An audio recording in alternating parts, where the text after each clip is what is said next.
안녕하세요. 저는 30대 후반의 남자입니다. 제게는 너무나도 비참하고 원통스러운 일이 있습니다. 그동안 누구에게도 말하지 못했고 저 혼자서만 소갈이하면서 끙끙 앓고 있었습니다.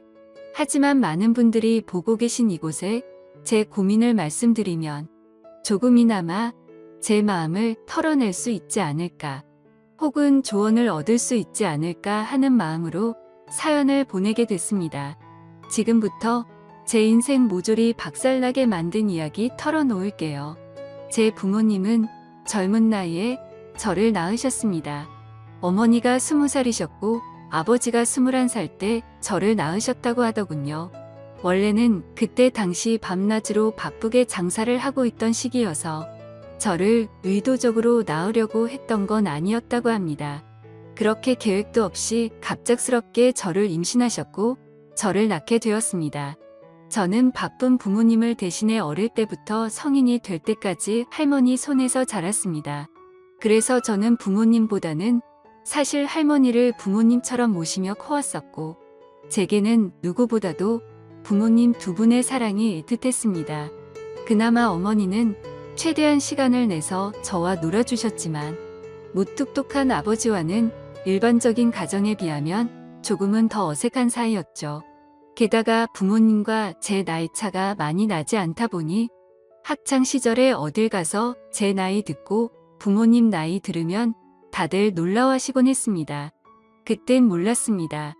젊은 부모님을 가지고 있다는 게 이런 비극의 시초가 될 줄은 꿈에도 생각하지 못했습니다. 아무쪼록 저는 고등학교를 졸업하자마자 우연치 않게 아는 분의 소개로 배시를 시작하게 됐습니다. 제 직업의 특성상 한번 배를 타고 바다를 나가면 짧게는 3개월 정도 걸렸고 길게는 반년 이상 바다에 나가고는 했습니다. 그리고 육지로 들어와봤자 보통 짧게는 2주 안팎으로 머물렀고 길게 있어봤자 2달 정도만 쉬다가 다시 바다로 나갔습니다. 이러한 부분들이 조금은 힘들 때도 있었지만 사람은 익숙함이 무섭다더니 계속해서 하다 보니 힘든 것도 잘 모르겠더라고요. 그렇게 남들과는 다른 생활을 극복하면서 지내다 보니 어느새 제가 타는 배 안에서의 직급도 차츰 올라갔고 연봉도 대기업 연봉 부럽지 않게 벌어서 만족하고 있었습니다. 내성적인 성격이었기에 가끔씩 육지로 내려와도 연애할 생각도 크게 나지 않았고, 긍정적으로 생각하려다 보니 제 나이대 친구들보다 돈을 훨씬 많이 버니까 그게 마냥 좋았죠. 아무쪼록 월세를 내면서 살 바에는 돈을 꼬박꼬박 모으자고 생각해서 적금을 넣었고, 나머지 남는 돈은 부모님께서 사시는데 보태어 쓰시라고 용돈을 보내드렸습니다. 그렇게 시간이 흘러가다 보니 제 나이도 어느덧 20대 중반이 되었습니다. 처음에는 일도 힘들고 생활에 익숙하지 않았던 터라 여자 생각은 전혀 나지 않았는데, 일은 눈 감고도 할 정도로 익숙해져 갔고 모아놓은 돈만 많이 쌓여가다 보니 그때부터는 많이 외로워지더라고요. 그래서 저는 친구를 통해 소개팅 좀 시켜달라고 하게 됐습니다. 그렇게 육지로 들어올 때마다 소개팅을 받았죠. 근데 항상 문제가 되는 건 다름 아닌 제 직업이었습니다. 항상 데이트를 즐겁게 하다가도 제가 일하는 방식을 들으면 하나같이 여자들은 기겁을 하더라고요. 이해가 되지 않는 바는 절대 아니죠.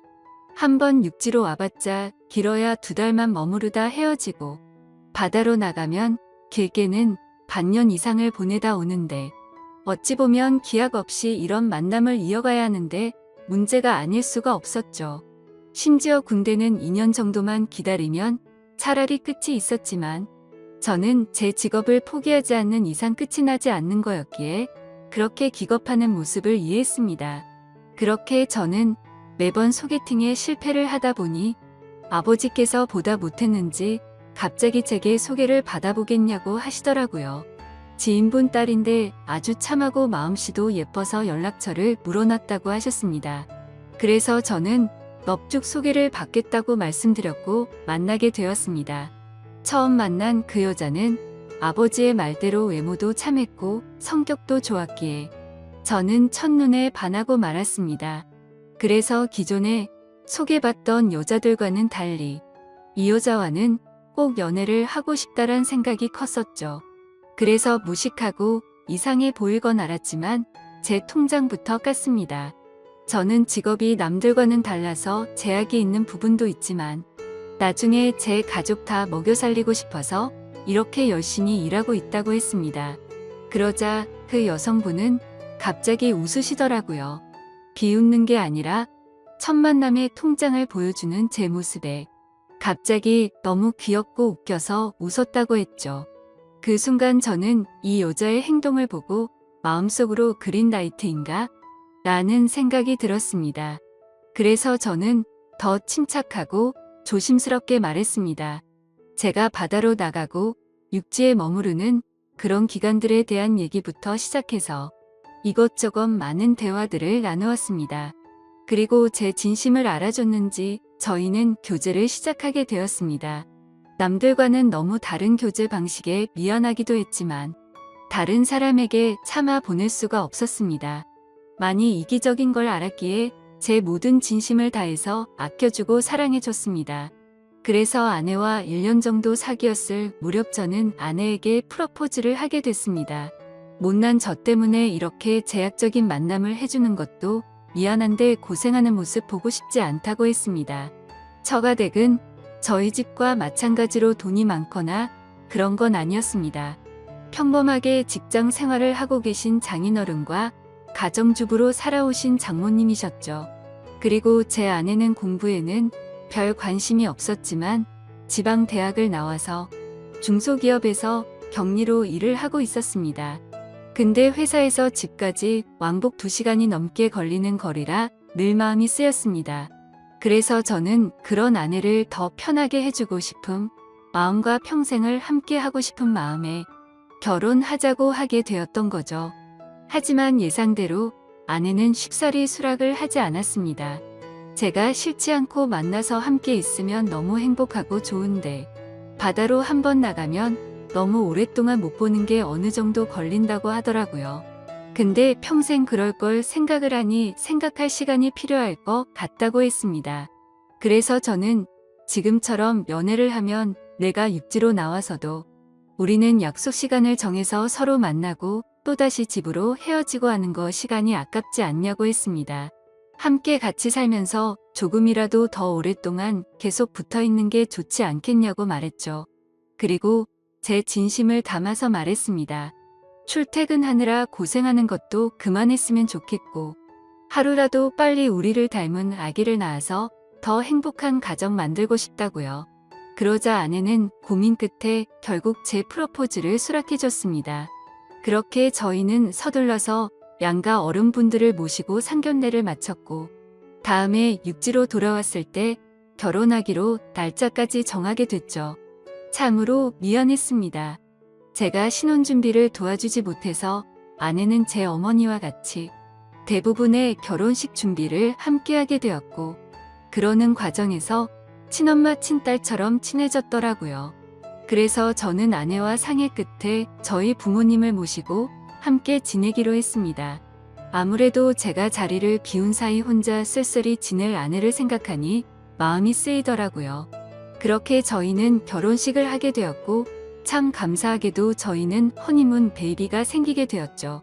저는 바다에 나가 있었고 아내의 임신 소식을 듣자마자 너무 신이 나서 같이 일하는 동료들에게 실컷 자랑을 했고 참 많이 행복했습니다. 저는 기대에 부풀어 행복한 가정을 꿈꾸며 열심히 돈 벌자라는 마음으로 즐겁게 뱃생활을 했습니다. 그렇게 시간은 흘렀고 제 아내는 세상 누구보다 예쁜 딸아이를 출산하게 됐죠. 정말 어릴 적부터 꿈꾸던 가정을 만들고 있는 것 같아서 눈물나게 행복했고 제 인생에 아내와 딸만 있으면 그 어떤 일도 다 할 수 있겠다고 생각했습니다. 그리고 앞으로 아이가 생겼는데 분가를 하는 게 좋을지 물었습니다. 아내는 제 말처럼 혼자 지냈으면 무섭고 외로웠을 것 같다며 부모님과 지내는 게 지금은 생각보다 좋다고 만족해 하더라고요. 저희 부모님도 아내가 참 예쁘고 일도 잘해서 너무 사랑스럽다고 칭찬 일색이셨고 같이 지내면서 손주도 보면 좋을 것 같다고 하셨습니다. 그렇게 저는 모든 것이 다 완벽하다고 느끼고 있었습니다. 하지만 그 완벽한 날들은 오래가지 못했습니다. 정말 슬프게도 제 어머니가 갑작스럽게 교통사고로 돌아가셨습니다. 길을 가다가 급히 무던 횡단을 하시다가 달려오던 차에 치여서 세상을 떠나시게 된 거죠. 그때는 어머니를 잃은 슬픔에 잠겨 다른 생각들은 전혀 할 수가 없었습니다. 그로 인해서 앞으로 벌어질 비참한 비극은 생각조차 못했습니다. 어머니를 잃은 슬픔에 잠시 일을 쉬었고 저는 다시 저희 가정을 먹여 살리기 위해 다시 배를 타기 시작했습니다. 그래서 그날부터 저희 집에는 제 아버지와 아내 그리고 딸아이만 있었죠. 어머니를 잃게 됐지만 아버지는 생각보다 괜찮으셨고 제 아내는 우울 증세가 올 정도로 많이 슬퍼했습니다. 친엄마처럼 따르고 지냈었기에 정말 많이 힘들어 하더라고요. 그래서 저는 아내가 걱정되어서 시간이 날 때마다 연락을 했고 아내는 걱정 말라며 괜찮게 지낸다며 시아버지 또한 잘 지내고 있다고 하더군요. 그런 모습에 저는 점점 아내의 우울 증세가 나아지고 있구나 하고 안심을 했습니다. 그렇게 제 어머니가 떠나가신 지 1년이란 시간이 지났습니다. 제가 다시 바다로 떠난 지 얼마 안 되어서 아내는 임신을 했다고 연락이 왔습니다. 그때도 첫 아이를 가졌을 때처럼 저는 정말 미친 듯이 기뻤습니다. 하늘나라로 가신 어머니가 저희 슬프게 지내지 말라고 선물로 아이를 보내줬다고 생각했습니다. 그날은 어머니 생각이 더 많이 나서 눈물로 밤을 지새웠던 것 같아요. 시간이 또 빠르게 흘러갔고 제 아내는 둘째로 사내 아이를 출산하게 됐습니다. 저는 제 어깨가 더 무거워졌지만 행복했습니다. 사랑하는 아내와 제 2명의 자식들을 위해선 못할 게 없었으니깐요. 이 세 사람을 제 인생의 축복이라고 생각하고 사명감을 갖고 더욱 열심히 살았습니다. 그런데 뭔가 이상한 점이 분명히 있었습니다. 제가 한 번씩 육지에 머무를 때를 생각해보면 아버지는 둘째 아들을 유독 좋아하셨습니다. 첫째 손녀를 낳았을 때는 보여주신 적 없던 모습들을 종종 보여주셔서 뭔가 이상했죠. 손녀 때는 그냥 좀 시큰둥하시던 분이 둘째는 너무 사랑스럽게 대하시기에 저는 단순히 딸이 아니라 사내 아이라서 저렇게 좋아하시는 건가라고 생각했었습니다. 그러던 어느 날 제 인생에서 가장 비참하고 충격적인 순간의 날이었습니다. 날씨가 좋지 않은 바람에 저희는 예전보다 일찍 하선을 하게 되었습니다. 그래서 깜짝 놀래켜주고 싶은 마음에 미리 연락 없이 즐거운 마음으로 집으로 향했죠. 그때 시간은 한창 아이들이 유치원에 가 있을 시간이었습니다. 저는 저를 보고 반가워할 아내를 상상하며 현관문 비밀번호를 누르고 들어갔습니다. 그런데 뭔가 느낌이 쎄하더군요. 문을 열자마자 아내가 반가워하면서 뛰쳐나올 거라 생각했는데 아무 말도 없이 안방에서 조용한 인기척만 들리더군요. 설마 아내가 딴 남자와 불륜짓을 하는 건가라는 생각에 극도로 심장이 쿵쾅거렸습니다. 불길한 예감을 안고 그대로 신발도 벗지 않고 달려 들어가서 안방 문을 벌컥 열었습니다. 아니다 다를까. 불길한 제 예감은 적중했고 제 예상대로 아내는 바람을 피우고 있었습니다. 근데 더 충격적인 건 진짜 상상조차 못한 현장을 목격했기 때문이죠. 저는 아내가 바람을 피워서 다른 남자를 집안에 끌어들였구나 생각만 했지. 제 아내와 함께 있었던 상대가 제 아버지일 거라고는 감히 상상조차 하지 못했습니다. 안방문을 여니 아버지와 아내는 다급하게 옷을 입고 있었고 저와 눈이 마주쳤는데 저는 정말 어떤 심정이 들었을까요? 너무 충격을 받은 저는 그 자리에서 주저앉았습니다. 생전 처음 알았습니다. 사람이 얼마나 충격을 받으면 주저앉는지를 말이죠. 멍하니 넋없이 아무 말도 못하고 있었습니다. 조금 뒤에 아버지라는 가면을 쓴 그 인간은 아무 말도 안 하고 도망치듯이 집 밖으로 나가버리더군요. 그리고 제 아내는 옆으로 다가와서 미안하다며 한 번만 용서해달라고 빌고 있는데 그때 기분은 너무 불쾌해서 목소리조차 듣기가 싫더라고요. 제 옆에서 울면서 아내는 제게 말했습니다. 시어머니가 돌아가시고 너무 우울해서 매일같이 너무 슬펐다고. 근데 제가 옆에 없으니까 병원까지 다닐 정도로 심해졌답니다. 그렇게 외로움이 극에 달했을 때 아내는 시아버지와 매일같이 술을 마시게 됐고, 어느덧 술 기운에 자신도 모르게 실수를 하게 되었고, 그 이후로는 누가 먼저라고 할 것도 없이 자연스럽게 이런 관계가 됐다고 했습니다. 당연히 이런 말도 안 되는 상황이 잘못된 건 알고 있었고, 잘못된 상황을 바로 고쳐보려고 노력을 해봤었답니다. 하지만 아무리 노력해봐도 이미 엎질러진 물은 수습이 되지 않았다네요. 그래서 아내에게 언제부터 이런 짓거리를 했냐고 물었습니다. 시어머니 돌아가시고 6개월 정도 지나서부터였다고 하더군요. 정말 피가 거꾸로 솟는 듯한 기분이 들었고, 그 말을 듣자마자 순간적으로 불안한 생각이 스쳐 지나갔습니다. 왜냐하면 아버지가 둘째 아들만을 유독 특별하게 아끼던 모습들이 떠올랐기 때문이죠. 저는 앞뒤 가릴 거 없이 직설적으로 물었습니다.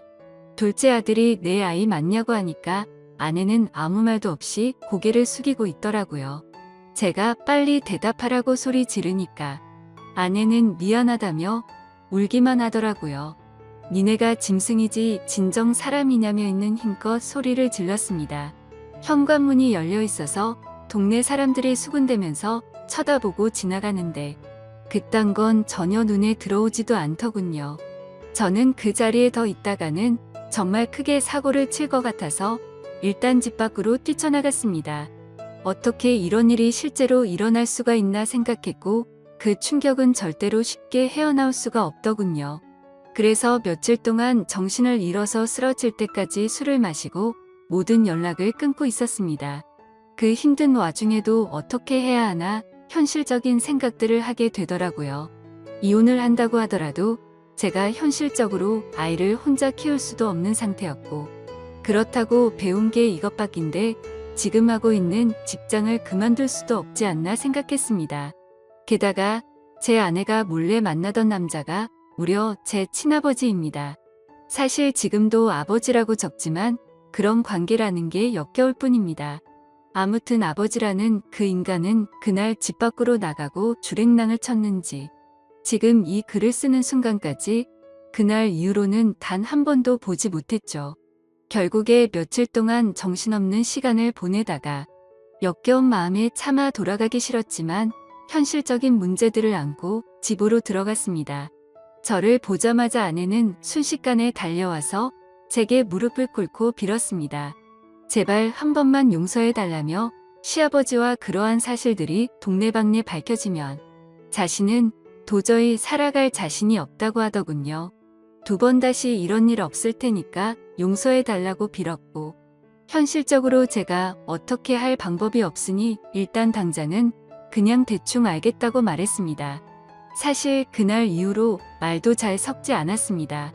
말만 용서를 한다고 한 거지 어떻게 용서가 될까요? 아무튼 이제는 제 아들인지 알았던 그 아이는 아들인지 형제인지 알 수가 없는 말도 안 되는 개족보가 되었습니다. 하지만 아무리 괜찮은 척 해가면서 억지로 테이프질을 한다고 이게 메워질까요? 그날 이후 저는 심각할 정도로 의처증이 걸린 것 같았습니다. 하루라도 아내와 연락이 안 되면 극도로 불안해지고 초조해져서 미쳐버릴 것 같더라고요. 그때부터는 제 생활은 엉망진창이 되었고 일상이 파괴되다시피 했습니다. 배를 타고 나가서도 일도 손에 안 잡히고 그때 역겨운 상상들이 떠오르고 도저히 버틸 수가 없겠더라고요. 결국 끝내 저는 정신과까지 다니면서 약을 먹고 치료를 받았죠. 병명은 공황장애와 폐쇄공포증까지 겹쳐서 생겼다고 하더라고요. 그래서 저는 그날 이후 제가 애착심을 갖고 일하던 배실을 그만둘 수밖에 없었습니다. 그렇게 결국 배실을 그만두고 먹고는 살아야 했기에 관련 업종의 직업에 취직했고, 예전과는 비교도 안 되는 부족한 월급을 받으면서 집으로 들어가 살게 되었습니다. 하지만 지금 생각해보면 제 스스로도 이상하다고 느낄 만큼이나 정신적인 압박감이 심했던 것 같습니다. 아내와는 하루가 멀다 하고 매일 같이 싸우기 바빴습니다.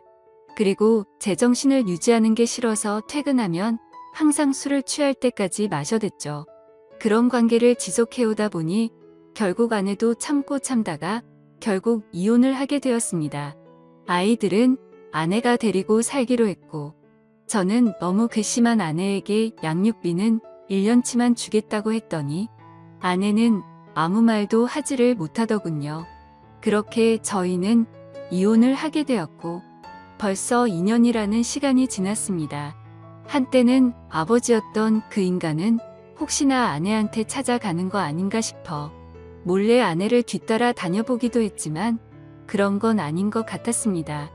이제는 그 인간이 죽었다고 하더라도 전혀 슬플 것 같지도 않고 평생 보고 싶은 생각이 단 1%도 없습니다. 요즘에는 알고 보니 제 아내였던 사람은 아이들 키우느라 일을 하는데 형편이 너무 어려워서 말이 아니라고 하더군요. 지금은 시간이 지나가다 보니 조금은 신경은 쓰이기도 하고 이렇게 제가 행복하게 생각했던 가정이 무참히 끝나버리는 게 맞나 싶기도 합니다. 근데 그런 생각이 들면서도 제 아버지란 인간과 함께 했었던 아내를 죽을 때까지 잊을 수가 없을 텐데 섣불리 판단하는 게 절대로 안 되네요. 여러분들이라면 어떻게 하실 것 같나요? 저보다 인생 경험도 많으시고 훌륭한 분들이 많으실 것 같아서 여쭤보고 싶습니다. 댓글로 생각을 남겨주시면 제가 어떻게 결정할지 큰 도움이 될 것 같습니다. 감사합니다.